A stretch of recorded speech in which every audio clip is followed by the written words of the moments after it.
sampai dia bilang tuh, kamu milik saya mau kamu. Ritual itu ternyata tuh mengundang makhluk gaib juga ikut suka sama saya, ikut kasihan sama saya gitu, sayang sama saya. Ilmunya sih kayak ilmu kejawen gitu tuh, jadi ada mantranya gitu. Bangun kok tiba-tiba orang udah gak ada semua. Saya lihat makhluk tinggi besar, hitam matanya merah, ada taringnya. Bakal ada teman kamu yang akan saya bawa. Dia bilang gitu teman-teman saya nih, yang Badung itu, yang The Gang itu, yang cowok itu pada minum-minuman keras di batu itu. Dan juga ya ada salah satu teman-teman kita itu melakukan zina di WC yang di dekat musola. Memang saya tuh selama ini tuh gagal nikah terus, Jadi setelah saya melakukan ritual itu tuh saya pacaran enak-enak, tapi kalau mau nikah selalu gagal gitu. Entah apa alasannya tuh selalu gagal gitu. Di lereng gelap Gunung Ciremai, langkahnya hilang menuju alam kelam. Alam yang dihuni makhluk tak kasat mata. Tempat tertutup bagi umat manusia. Jalan pulang tak nampak dalam pandangan. Aku di mana? Ucapnya lemah tak bertenaga. Ngerinya perjalanan lintas alam ini dialami oleh Teh Evan.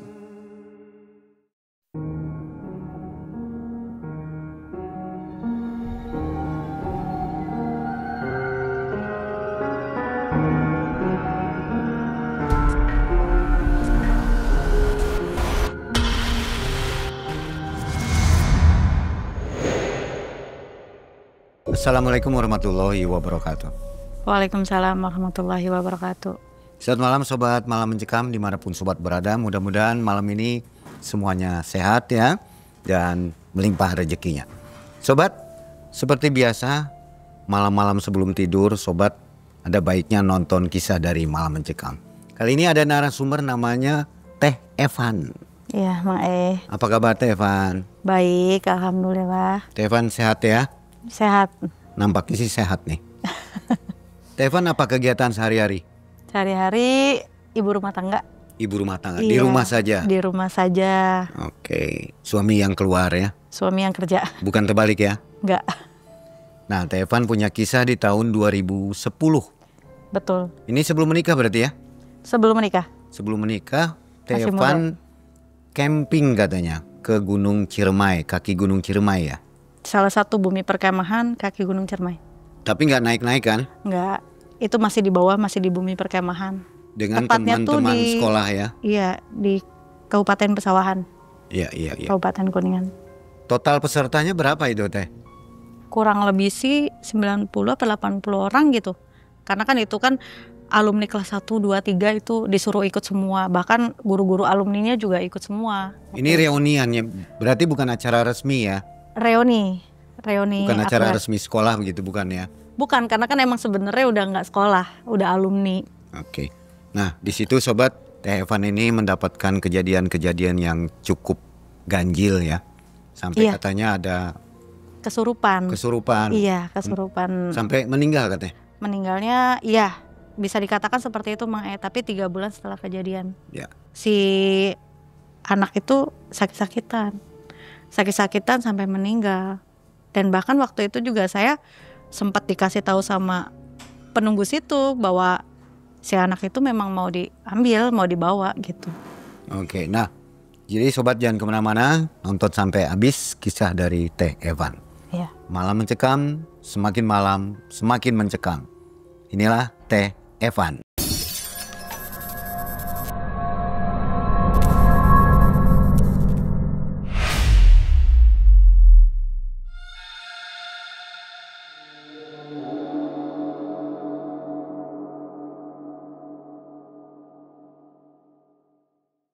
Jadi begini kisahnya.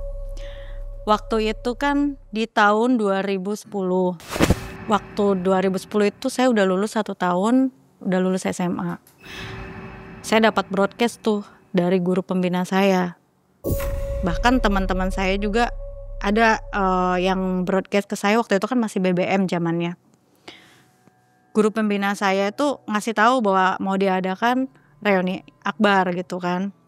Tepatnya di tanggal 16 Agustus 2010. Saya tanya ke teman-teman saya. Teman-teman saya kan satu waktu itu kan waktu SMA saya punya geng. Ya namanya The Gang lah. The Gang itu tuh terdiri dari teman-teman saya namanya Ida, Ani, Sri, sama saya. Jadi 4 orang. Nah, saya chattingin tuh semua anak-anak tuh. Saya tanya, kalian mau pada ikut enggak reuninya? Kata aku tuh. Lumayan sih, maksudnya kan walaupun udah setahun kan kita nggak ketemu, ada rasa kangen juga kan gitu Mang namanya juga kan kita dulu paling seru banget tuh di sekolah kan. Nah saat itu teman-teman aku juga pada ngomong, ya udah katanya. Iya kebetulan saat itu kan kita semua memang belum pada menikah Mang jadi masih pada single, masih pada bebas tuh. Dan saat itu kita juga kerjanya masih di dalam kota, nggak ada yang di luar kota gitu. Oh ya udah katanya. Nanti kita bikin ini aja deh, saya bikin cuti katanya gitu. Ada yang si Ida tuh bikin cuti karena dia kan kerja di rumah makan Padang. Nah si Ani sama Sri juga dia ikut gitu. Oke katanya bisa, ya saya juga ikut gitu. Berapa lama rencana campingnya? Berapa malam? Oh rencana campingnya itu 2 hari 1 malam. 2 hari 1 malam. 2 hari 1 malam, 16-17. Jadi berangkat tanggal 16, pulang kisaran 17 sore. Rencananya seperti itu. Nah, kebetulan pas waktu itu sebelum hari H kita sempat kumpul dulu tuh Mang kayak aku sama teman-teman aku tuh ngopi lah sedikit gitu kan, mau nanya ngomongin masalah itu gitu. Sempat ngumpul di salah satu tempat kopi. Saya tanya kan, nanti gimana kata saya logistiknya di sana. Ya udah katanya nanti ini aja, patungan aja nanti yang kurangnya nanti bawa sendiri-sendiri apa kayak gitu, nanti kita satu tim aja, satu kelompok. Udah ngobrol-ngobrol kayak aku sama Ida sama Ani udah kita tentuin logistiknya itu kita bikin patungan, ada yang bawa sendiri-sendiri gitu. Udah tuh 2 hari setelah itu kan tanggal 16 tuh, sebelumnya itu malamnya itu guru pembina juga udah broadcast lagi gitu, ini yang mau ikut siapa aja nih datanya gitu kan. Habis itu ya yang mau ikut ada tuh yang kita jadi salin copy paste gitu. Akhirnya udah terdata semua. Barulah paginya tuh kumpulnya di sekolahan aja kata guru pembina aku tuh. Akhirnya pagi aku jam 7 ngechat teman-teman aku tuh. Kalian udah pada siap belum? Udah katanya. Kebetulan waktu itu kan aku nggak ada motor. Jadi aku minta jemput tuh sama si Ida. Dah aku nggak ada motor. Jemputin aku bilang gitu. Rumah aku tuh jauh, kalau rumahnya Ida, rumahnya Ani itu agak deket dengan sekolahan gitu. Rumah Sri juga agak jauh, tapi Sri punya motor sendiri. Akhirnya aku dijemput tuh sama si Ida. Aku dijemput, terus nyampe jadi di depan sekolahan aku tuh ada kantin Mang Nah kantin itu tuh biasa buat kita kumpul dulu gitu sebelum masuk sekolah waktu kita masih sekolah gitu. Namanya kalau dibilang mah ada namanya kantin tempat perkumpulan gitu.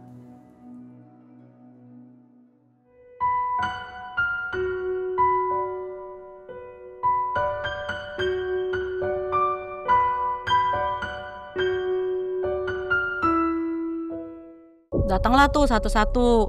The Gang kita udah datang, terus ada lagi kayak Ismi, Latifah gitu kan, Gerhanawati, terus teman-teman cowok-cowok juga gitu. The Gang aku juga ada yang cowok-cowoknya. Nah itu biasanya The Gang aku tuh golongannya anak yang badung-badung gitu. Karena yang anak yang baik-baiknya ada lagi, dia beda geng lagi gitu. Udah kumpul semua di situ. Akhirnya kita ke sekolahan, kita kumpul sambil nunggu mobil, pakainya mobil truk waktu itu. Ya bareng-bareng kan. Terus udah kumpul, mobil truk datang, kita siap-siap lah kan gitu, siap-siap.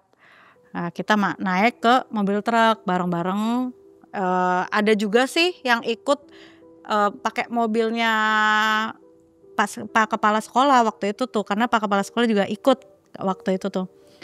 Cuma waktu itu saya The Gang sama The Gang saya tuh ikut naik mobil truk.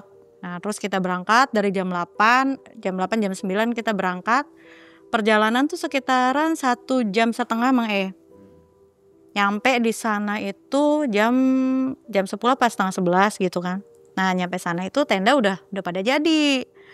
tendanya itu gede emang kayak tenda militer gitu kan, kayak tenda yang bawahnya itu masih bolong-bolong gitu. Saya sama Ida sama teman-teman kan pengennya satu tim gitu kan. Paul tuh ngomong gitu, ya udah katanya, sok mulai dibikin timnya, dibikin kelompok ya, karena kan ini tendanya hanya ada beberapa tuh, jadi kalian dibagi ya gitu kan, per tenda minimal 10 orang gitu. Nah jadi the gang kita itu kan the gang badung-badung gitu, tapi kita kurang nih karena kan the gang kita cuma 4 ya yang ceweknya, sisanya kan cowok yang banyaknya. Nah kita ngambil teman-teman kita yang lain kayak Ismi, Gerhanawati, terus ada Latifah, terus ada Dewi, Iis kalau nggak salah. Kita satu tim di situ. Nah sempet kan kita kan ngobrol, ini seru nih kayaknya, karena kan kita udah lama nggak ketemu, terus kita ini ketemu dalam keadaan ikut semua gitu kan, seneng kan gitu. Nah udah gitu di satu tenda itu kita beres-beres ya. Jam 1 itu kita mau ngadain acara yang namanya game sama cari jejak.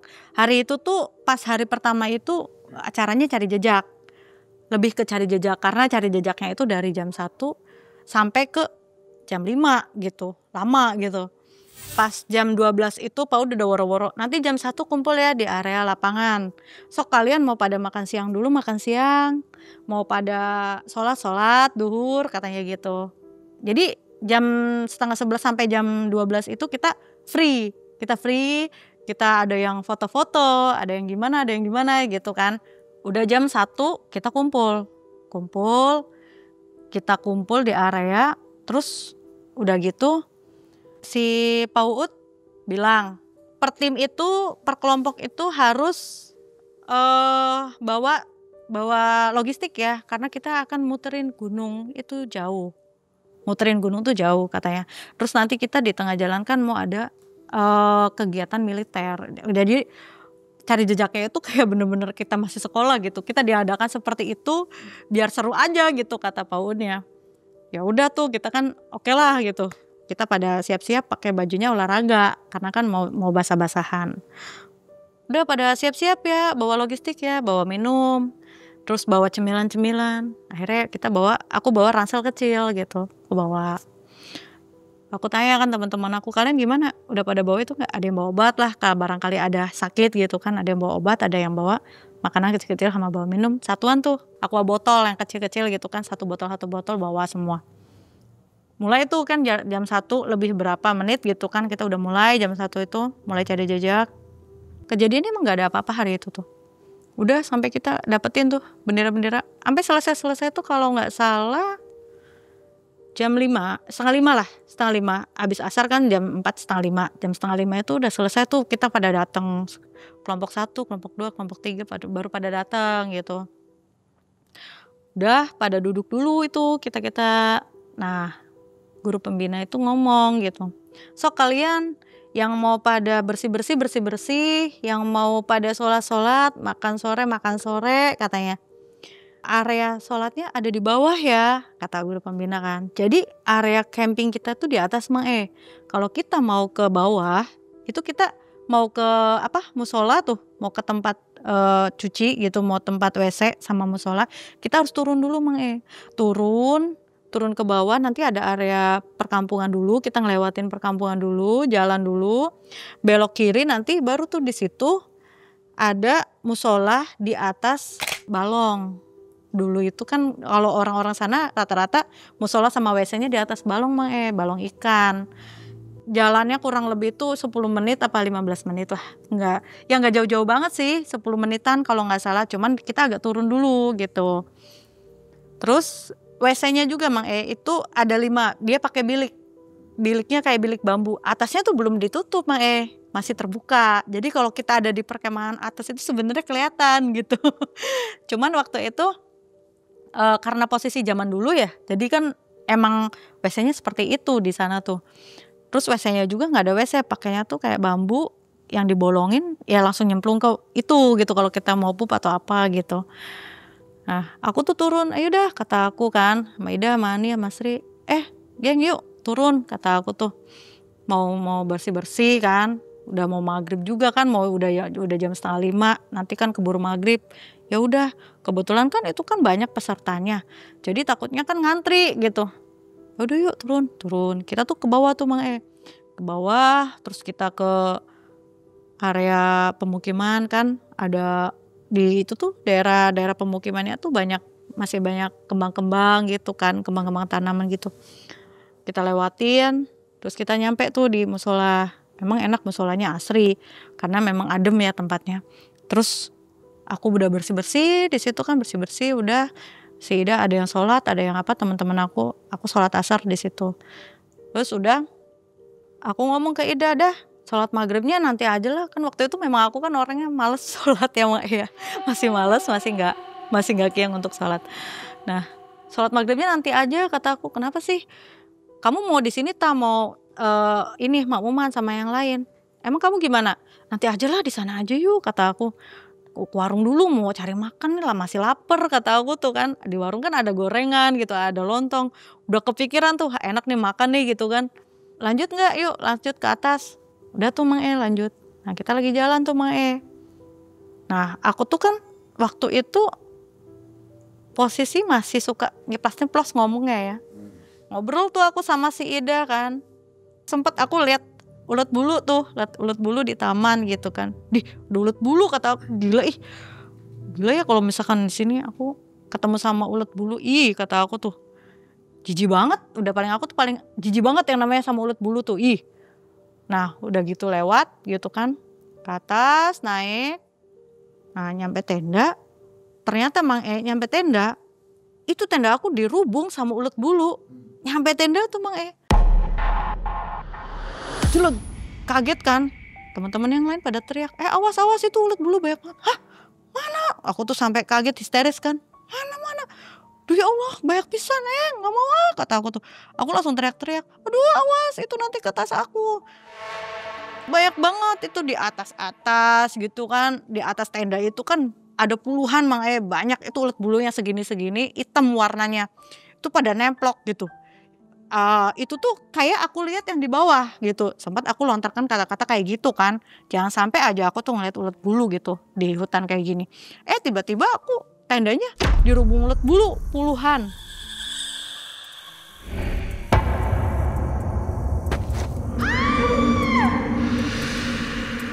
Sampai nggak tahu tuh jatuh dari mana ada 2 ulet bulu nyemplok ke kepala aku, di kerudung aku. Itu teman aku langsung gini notice. Itu Van, itu di kepala kamu ada ulet bulu juga katanya gitu. Wah aku teriak-teriak ini nggak mau ini nonin. Langsung aku pengen buka hijab kan, aku buka kerudung aku. Mungkin pas aku buka kerudung aku itu bulunya tuh pada mabur ya, pada berterbangan, nempel ke muka sama ke tangan. Bentol-bentol lah aku tuh nangis aku di situ.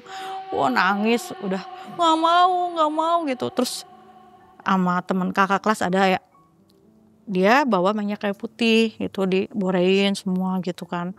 Makanya kata si Ida, kamu sih ngomongnya macam-macam katanya kayak gitu, makanya jangan ngomong macam-macam. Ya nggak tahu, kirain yang ngomong emang aku bener kok, aku nggak mau ketemu ulet bulu kata aku tuh. Aku kan nggak ngomong macam-macam. Ya iya jadinya kamu yang didatengin katanya gitu. Dan kontan itu, ya? Iya itu cuman aku doang yang ditemplokin ulet bulu itu, yang lain enggak. Tenda lain nggak ada kejadian aneh-aneh. Tenda aku doang itu waktu itu tuh. Aku sampai ya udah yuk ke warung dulu kan gitu. Kan karena kan aku kan udah siap kan, ke warung dulu yuk, ke warung. Itu aku sambil bersihin ini yang bentol-bentol kan. Udah gitu. Dikasih sama kakak kelas kalau nggak salah, dikasih daun apa gitu kan buat nganuin yang bentol biar cepet reda katanya. Itu nggak tahu dari mana dia dikasih itu daun-daun apa gitu. Aku tuh diborehin itu gitu. Udah sambil makan gitu. Udah gak perih lagi itu tuh. Di warung itu kita ngobrol-ngobrol. Kebetulan ada guru aku. Namanya Bu Linda. Nah Bu Linda itu tadinya kita ngobrol. Dasar aku tuh orangnya gimana ya. Ngomong tuh emang ceplos aja gitu Mang ya. Udah tahu barusan aku dapat itu ya. Dapat kejadian yang aneh. Nah aku lihat Bu Linda itu dia bangun beranjak dari tempat duduk, abis ngobrol-ngobrol dia beranjak. Aku tanya ke Bu Linda, Mau kemana Bu? Aku bilang kayak gitu. Ntar mau ke toilet dulu. Kebetulan kan waktu itu dengdeng maghrib ya. Dengdeng maghrib. Kata aku tuh, sendirian Bu? Iya. Awas lo hati-hati. Nah dari jauhan kan aku ngomong gini, awas lo hati-hati kata aku. Nanti ada yang uncang-uncang tuh di atas. Aku bilang gitu kan. Terus aku ketawa sama si Ida. Si Ida gini, kamu jangan ngomong kayak gitu. Nanti itu lagi katanya kayak gitu. Hah iya ya. Bohong-bohong. Saya tuh bilang gitu. Saya kan orangnya suka ceplos gitu ya waktu itu. Nah saat maghrib itu saya kan duduk duduk sambil makan gorengan itu. Arahnya ke arah samping warung kan. Jadi warung madepnya ke sini. Ini ada bangku, ini ada bangku gitu. Saya duduk di sini. Di sini ini kan pinggiran warung. Pinggiran warung itu saya natap ke sana tuh saya lihat ada batu gede. Batunya itu bisa buat tiduran. Gede karena gede gitu gede. Gede itu tuh gede banget. Kayak batunya kayak enak pipih gitu tuh. Aku lihat kok kenapa ya gitu. Aku sambil makan gitu kan karena itu kan maghrib juga mungkin ya. Kok kenapa ya mata aku tuh tertuju terus sama batu itu. Kayak ada magnet yang narik mata aku buat ngeliatin ke situ terus gitu loh. Karena mungkin posisi aku juga emang hadap-hadapan ya. Tapi kayak ada sesuatu yang menarik gitu dari batu itu tuh. Aku liatin terus. Enggak bengong sih enggak. Tapi di otak aku mikir gitu. Itu batu apaan ya gitu. Kok bagus gitu. Terus kayaknya enak kalau tidur di situ gitu. Udah pikiran gitu aja. Sambil makan gitu. Sambil lihat. Tapi aku tuh nggak kedip-kedip gitu karena liatin batu itu kayaknya terkesima banget. Nah di situ si Ida ngomong udah belum katanya. Aku mau sholat nih, mau sholat maghrib, sholat mau di tenda aja. Dia udah kata aku. Yuk, nah si Ani sama Sri kan udah duluan tuh. Udah ya kita duluan yuk. Yuk udah yuk katanya. Mereka duluan. Aku masih satu lagi gorengannya kan. Ntar dah aku bilang gitu kan, tanggung. Satu lagi terus makan. Udah selesai. Udah yuk katanya. Ya udah si Ida narik tangan aku, tangan kanan nih. Tangan kanan dia narik aku. Yuk katanya. Aku jalan. Baru beberapa langkah itu aku jalan. Ida di depan, aku di belakang sambil ditarik sama Ida. Tuh. Aku jalan, aku masih tetap ngeliatin batu itu. Tiba-tiba di samping batu itu kan ada pohon gede ya kayak pohon pinus gitu. Nah di bawah pohon pinus itu ada kayak sosok karung putih-putih ya. Nah, Karung apa? Karung goni? Kayak karung bentuknya. Karung terigu gitu. Karung yang buat enggak karung aja kayak karung beras gitu kan. Bentuknya kayak karung beras tapi kalau diperhatiin lagi itu kayak bentuknya kayak pocong. Kayak pocong lagi gitu loh, kayak pocong lagi. Kalau orang Jawa bilang merkungkut apa ya namanya? Jongkok gitu, kayak lagi jongkok gitu. Lah, tapi kok atasnya kayak ada talinya gitu kan?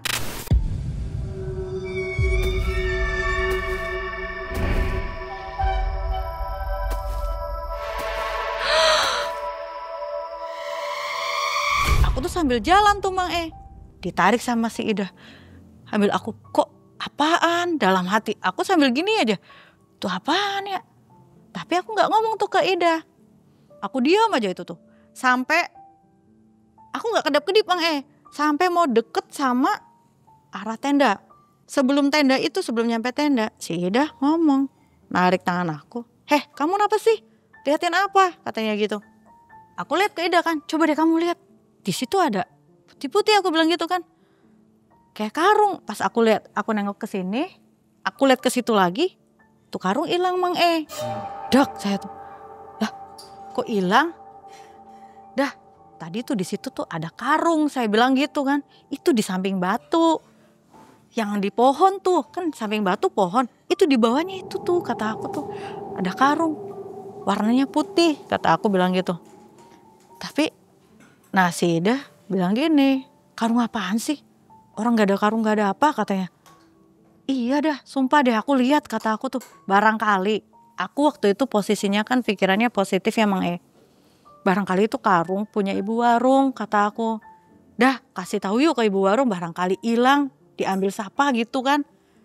Sebenarnya aku juga udah notice itu apaan gitu, nggak mungkin dong secepat kilat hilang gitu.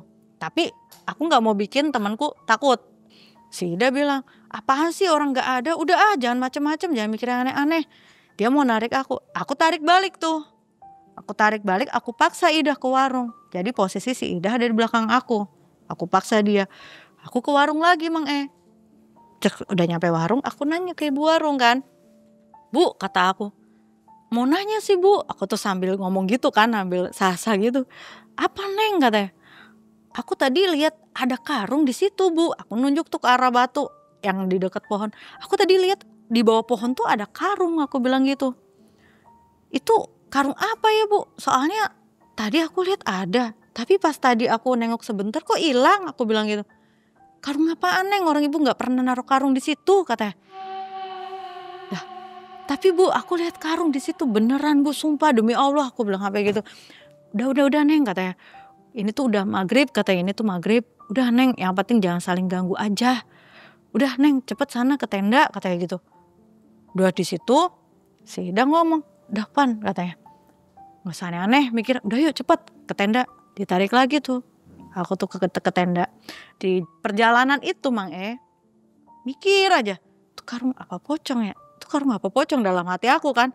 Tapi aku gak mau mikir aneh-aneh. Udah paling itu juga pikiran aku doang gitu. Paling bayangan atau apa gitu.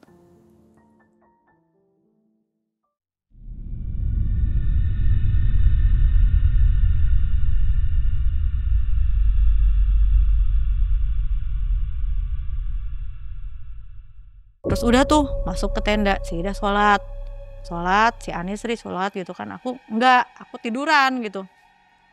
Sambil mikir aja, itu apaan gitu. Tapi pikiran aku ya dari sore tadi yang kejagalan ulet bulu sama tadi tuh ya. Aku tuh udah mikir, udah firasat udah gak enak Mang Dih apaan ya gitu kan. Kok ada apa ini tuh gitu kan. Udah pikiran udah aneh aja. Udah tuh ceritanya.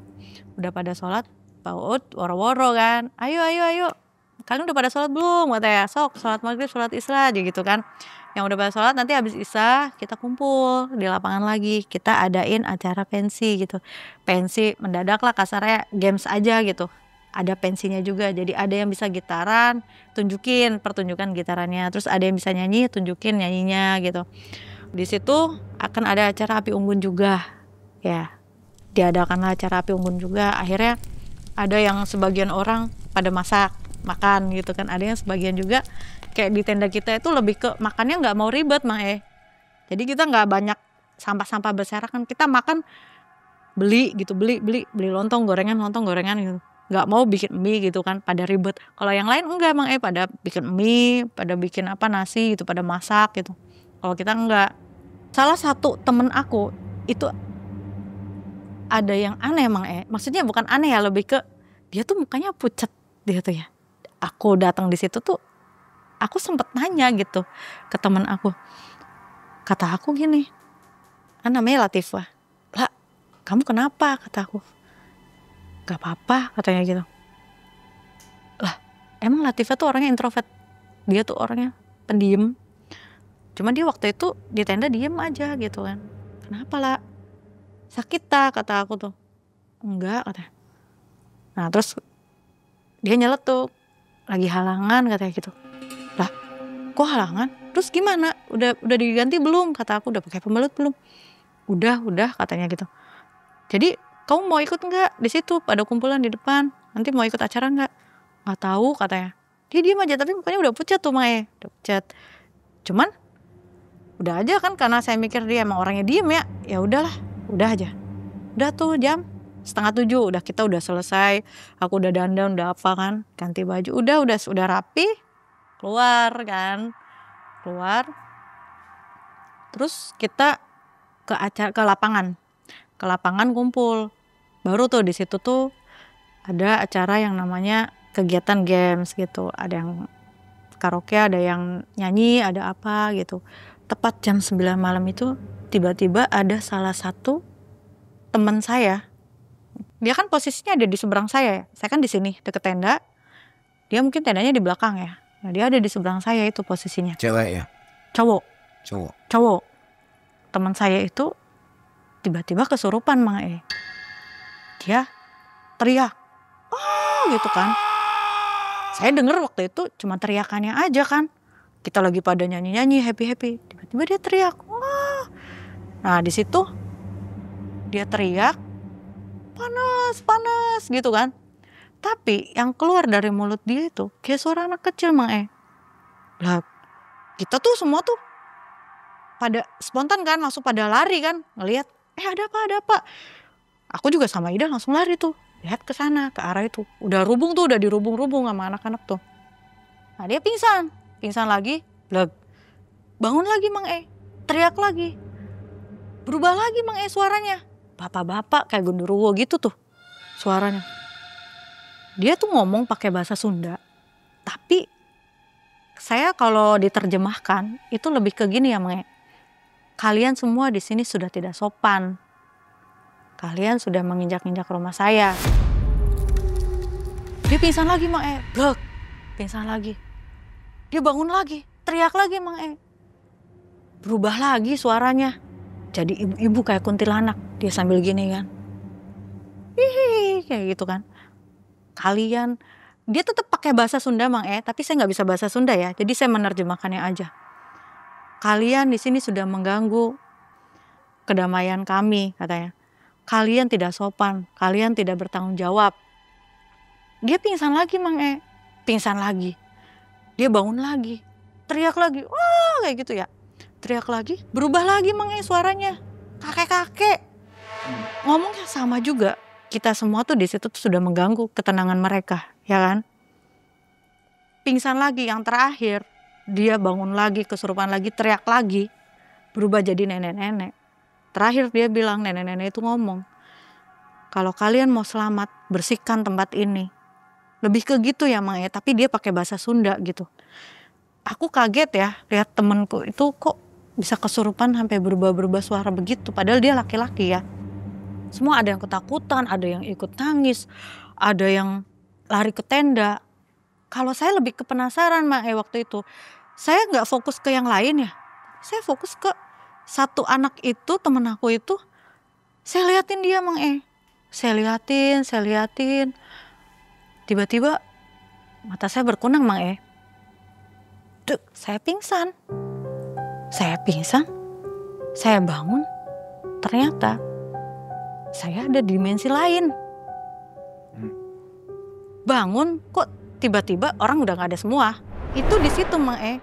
Saya lihat tuh posisi hutannya sama, tempatnya sama, tapi lebih ke kayak berkabut, kayak abis hujan, becek gitu, kayak jalanannya juga kayak lembab, berkabut, pokoknya nggak ada siapa-siapa, sepi, sunyi, sepi.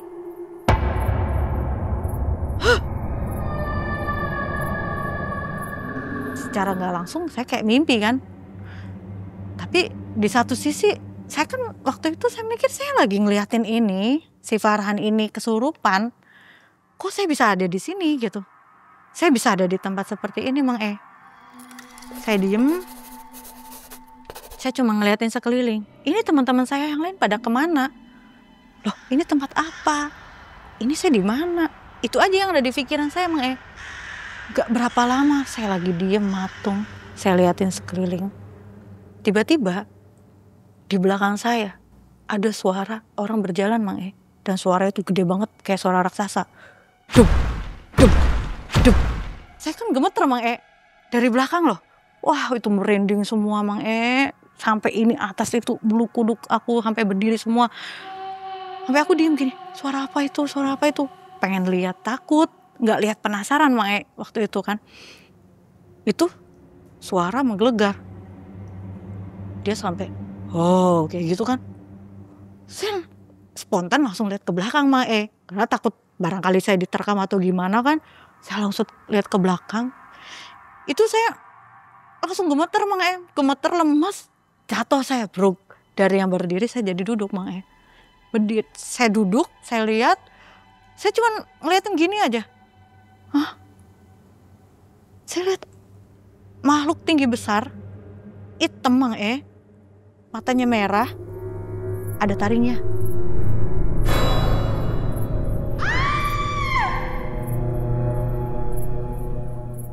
Tinggi besar Mang udah kayak pohon pinus, udah kayak pohon sepohon aja, gede banget. Sampai saya liatin aja kayak gini aja.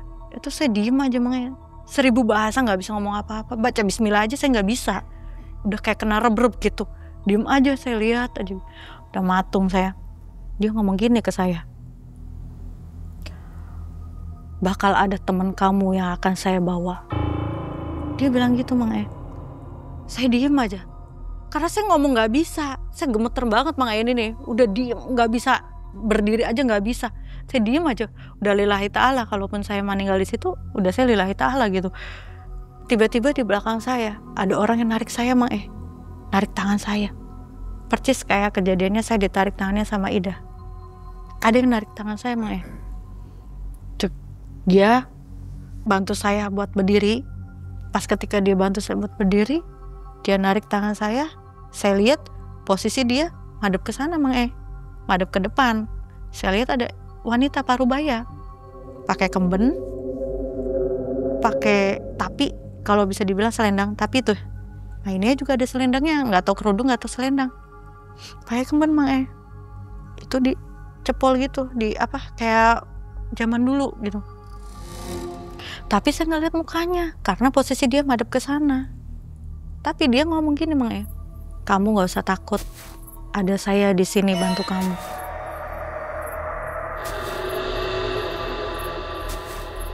Katanya gitu Mang Dia sambil pegang tangan saya.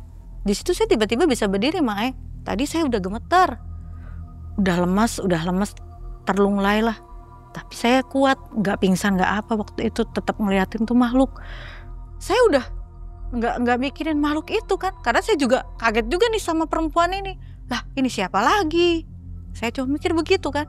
Tapi tangan saya, dia pegang itu, tangannya dingin banget. Dia pegang, tapi sayanya nggak takut nggak apa gitu. Saya ikutin dia.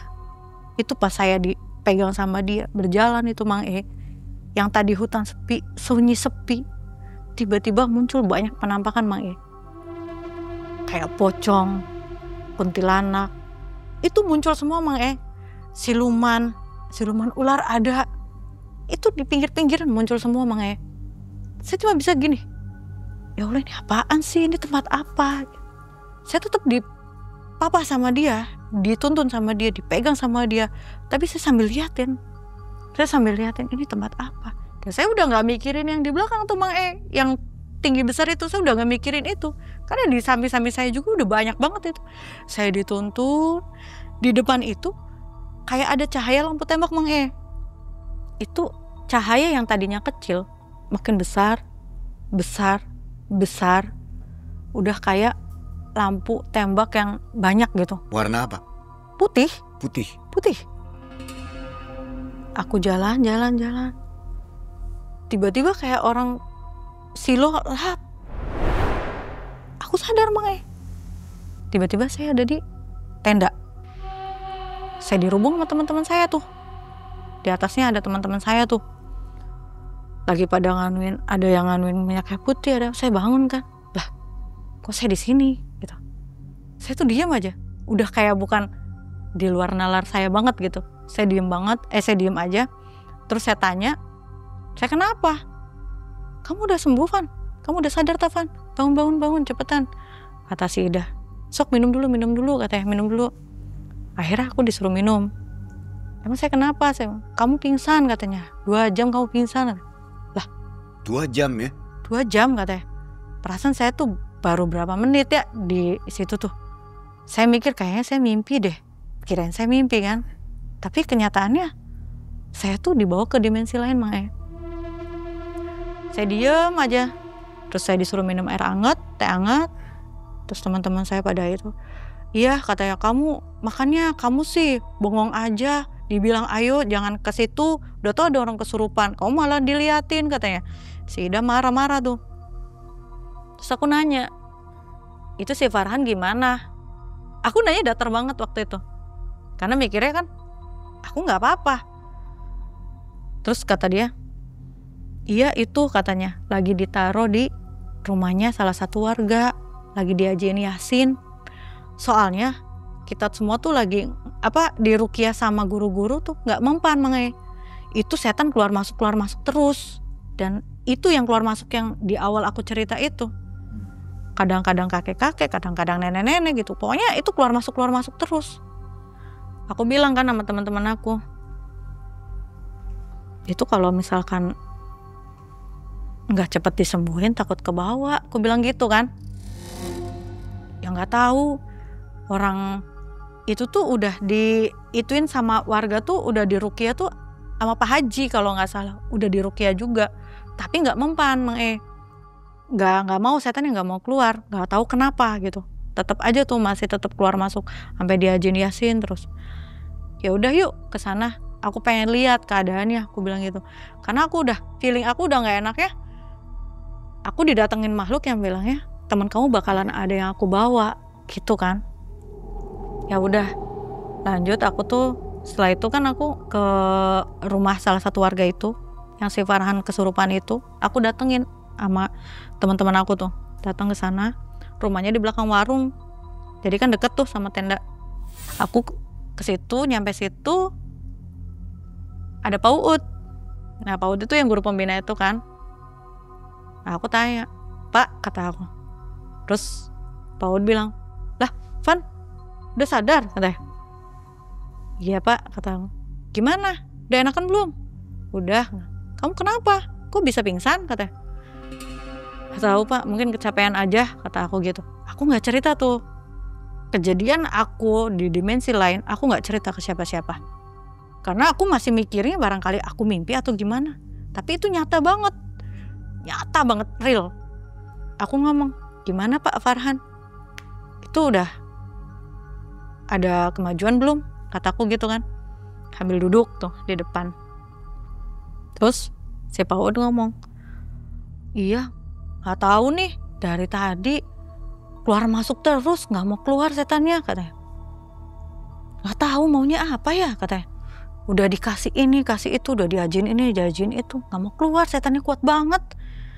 Saya tanya, emang siapa yang ruqyah? Itu Haji dari sini, katanya, yang punya musola itu kan. Tapi tetap gak mau keluar. Nah, saya tuh ngomong, nyeletuk gini, kalau kuncen yang di sini gimana Pak, kata aku. Pasti adalah kuncen di sini. Udah datang belum, kata aku, udah dikasih tahu belum, barangkali kuncennya bisa ngobatin, kata aku gitu. Iya belum, cuman ini kan masih jam 1 katanya, nggak enak barangkali masih tidur. Ya kan emang ini urgent Pak, daripada kita nanti telat, terlambat, kata aku gitu kan. Nah di situ mungkin Pak Uud ada win solution ya, mungkin dia mikir, oh iya bener juga nih kata Evan gitu, mungkin gitu kan. Akhirnya Pak Uud bilang, ya udah deh dicoba aja.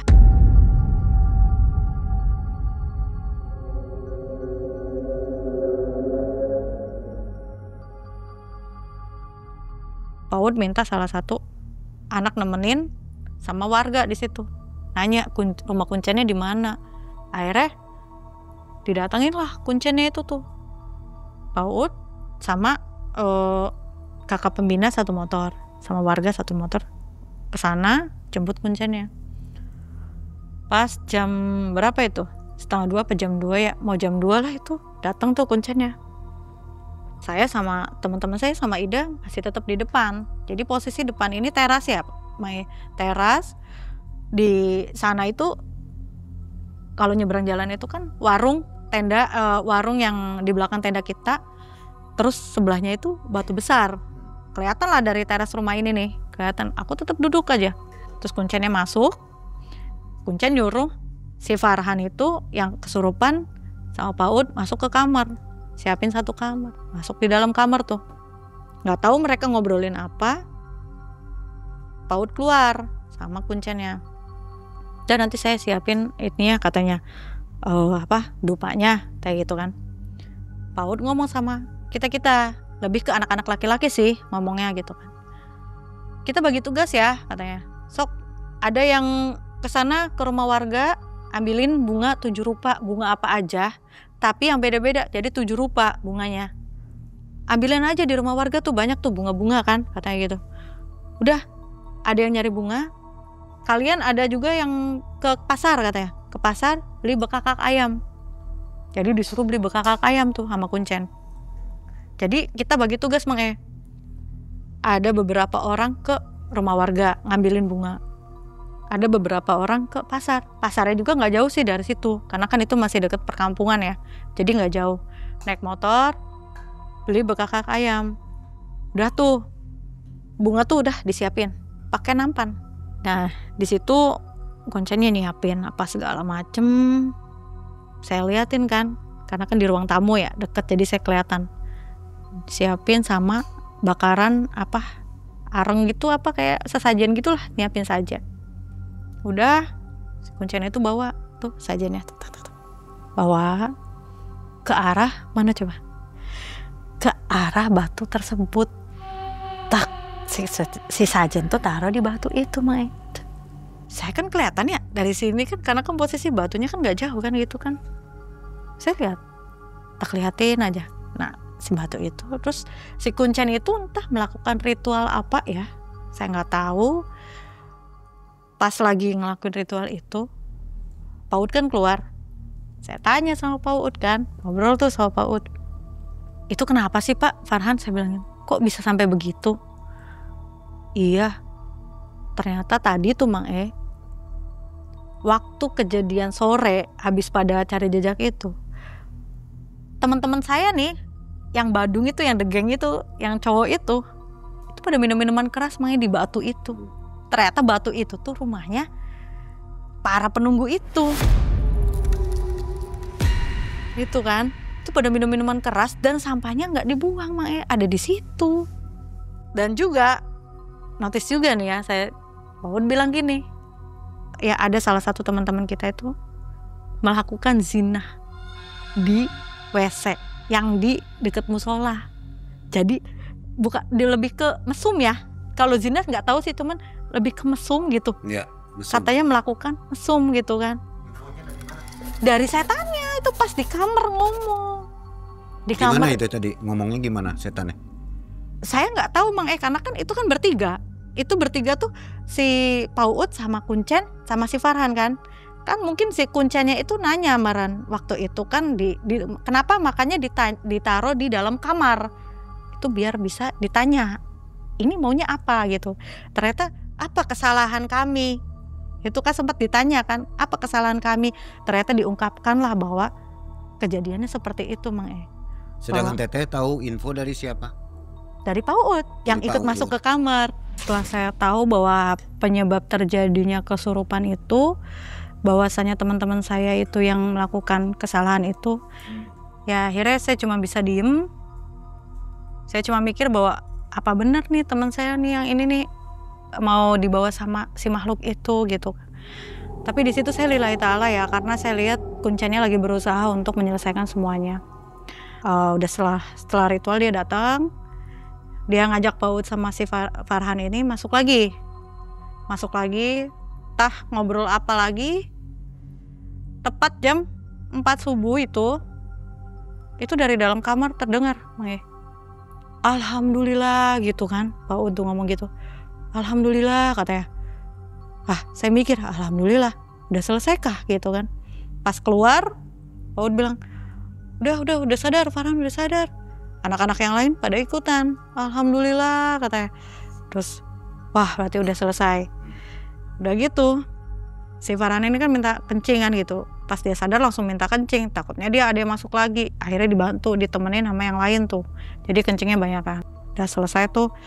Dari situ Pauud udah ngomong ke kita bahwa ini karena kejadian ini, ya udah kita akhiri aja ya caranya, kata ya, cara reuninya. Kita selesaiin aja sampai sini. Kita beres-beres, pagi kita langsung pulang aja, takut ada apa-apa lagi katanya. Berarti subuh itu ya? Ya, subuh itu selesai, setannya udah pada keluar. Udah tuh kan, selesai itu pulang. Jam 7 tuh udah pada siap-siap. Pulang kita tuh Mang E, pulang. Udah gak ada apa-apa tuh Mang E ya. Pas pulang, saya nyampe rumah. Saya cerita ke orang tua saya. Saya ngomong cerita semua tentang kejadian waktu saya camping, waktu saya di tempat perkemahan itu kan.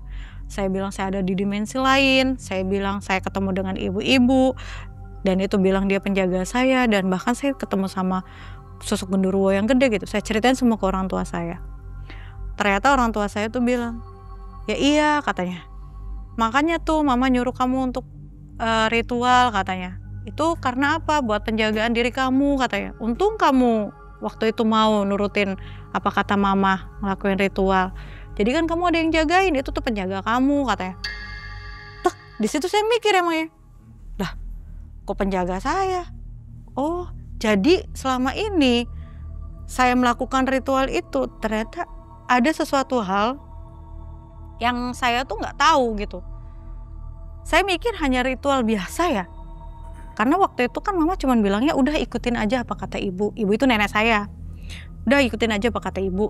Udah ikutin aja apa yang dia suruh katanya.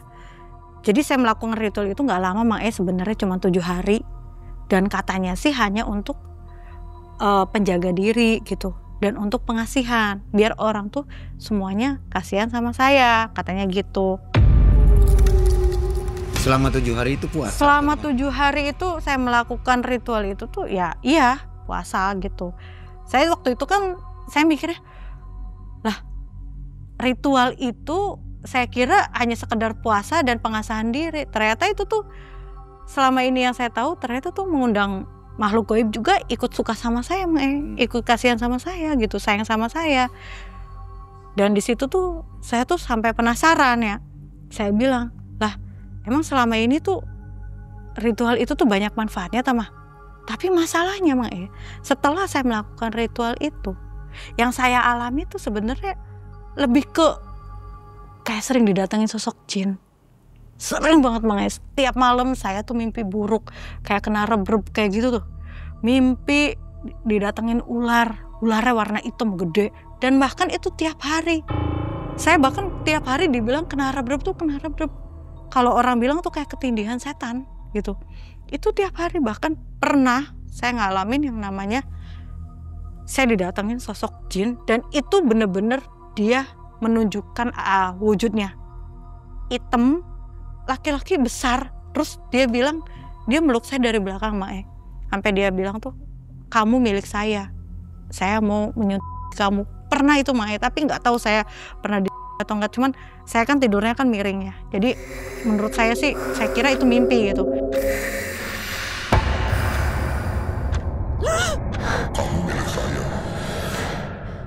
Ternyata ketika mama saya cerita seperti itu, saya penasaran dong loh berarti selama ini banyak kejadian aneh tuh apa gara-gara ritual ini juga? Saya bisa masuk ke dimensi lain apa karena ritual ini juga kan? Akhirnya saya tuh ke salah satu Pak Ustadz, Pak Kiai lah. Saya tanya tuh saya ngobrol, saya cerita, saya ngomong, saya cerita semua dari saya ritual, melakukan ritual, bahwa saya pernah melakukan ritual pas saya sekolah. Pas saya masih kelas 3, pas waktu itu mau ujian, karena mau ujian kan jadi kita bikin pembersihan diri, katanya seperti itu kan. Ilmunya sih kayak ilmu kejawen gitu tuh jadi ada mantranya gitu. Jam 12 malam saya mandi kembang 7 rupa. Nanti habis mandi kembang saya sholat tahajud. Habis sholat tahajud saya wirid. Nah sampai subuh saya sholat subuh. Terus saya wirid lagi. Wirid sama ngaji gitu kan. Nah sampai pagi itu saya wirid lagi si wirid sampai jam 9 itu saya sholat duha. Sholat duha saya wirid lagi, jam 10 saya boleh tidur hanya jam 10 sampai jam 12 siang aja. Jadi yang diajarinnya itu Islam semua ya? Islam. Dari Al-Quran gitu? Dari Al-Quran. Cuman ketika jam 12 malam itu ada mantra yang harus saya baca.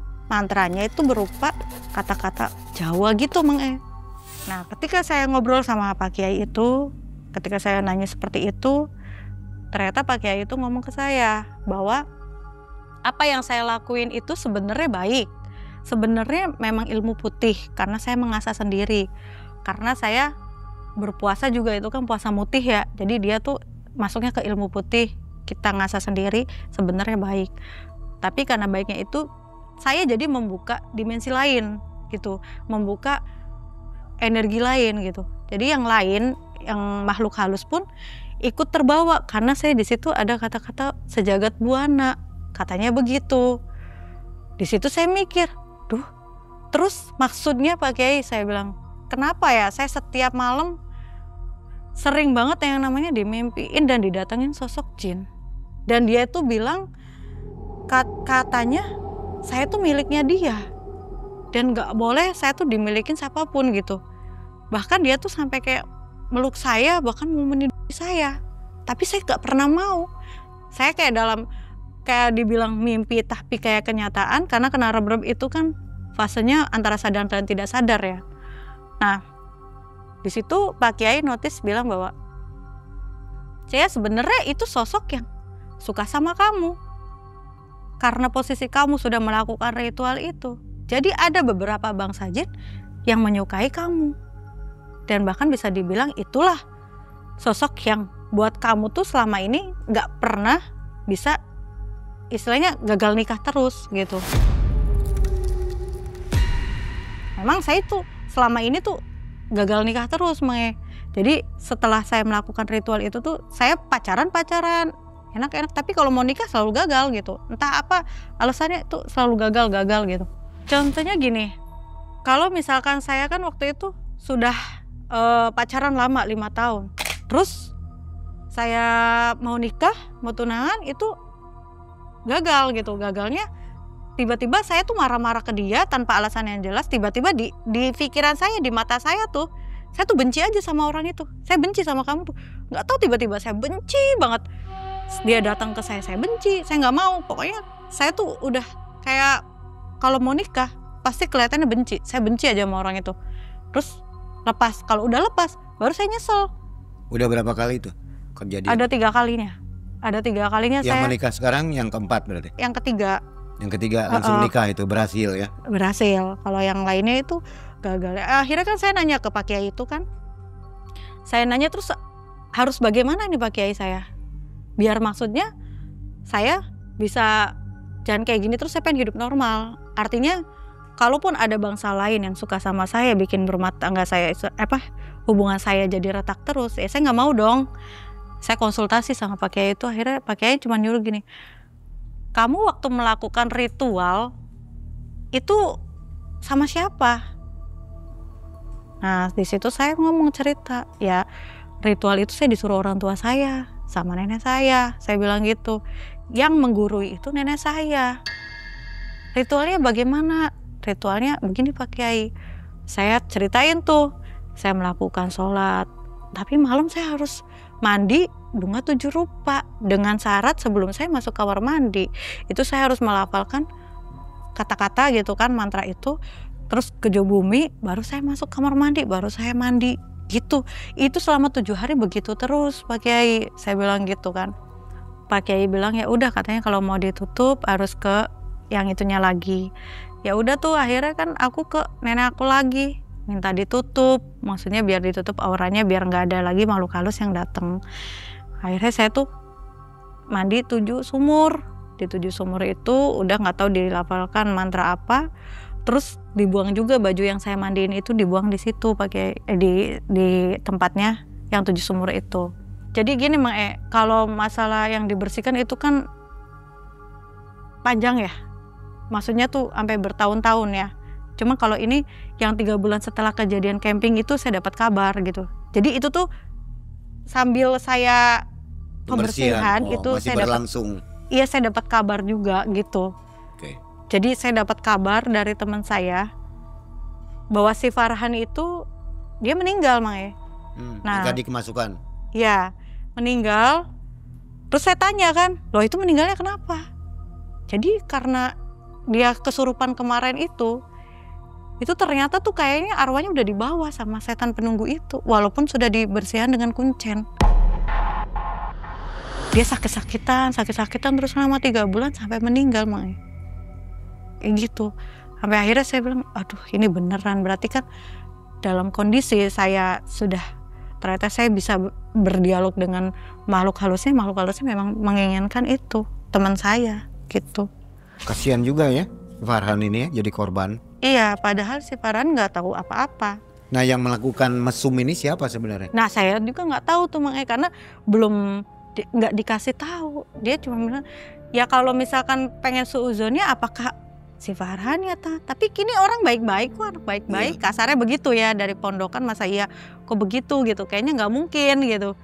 Ya kalau saya nggak tahu, saya nggak mau suuzon sama orang, cuman bilangnya ada yang melakukan mesum gitu. Mesumnya nggak tahu seperti apa, nggak tahu. Tapi di satu sisi dia mungkin korban karena dia orangnya sering bengong gitu, sering bengong jadi dia kebawa gitu. Iya. Iya.